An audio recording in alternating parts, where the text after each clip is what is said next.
Continuiamo con la politica e con la discussione in Consiglio regionale della legge finanziaria. Questa mattina è stata la volta dell'agricoltura, nel pomeriggio toccherà all'ambiente, ma a tenere banco sono soprattutto gli investimenti annunciati dalla Giunta. Andrea Saula.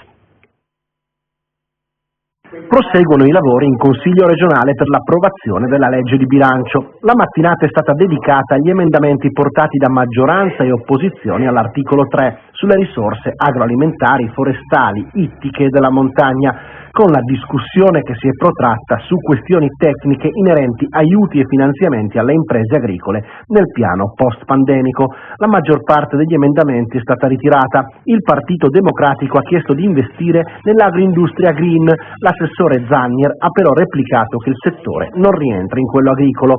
La discussione proseguirà nel pomeriggio sulla difesa dell'ambiente e lo sviluppo sostenibile contenuti nell'articolo 4 della manovra di bilancio. Sull'impostazione generale della legge rimangono le divergenze tra maggioranza e opposizione, con il relatore Bordin della Lega a difendere le scelte in materia di investimenti.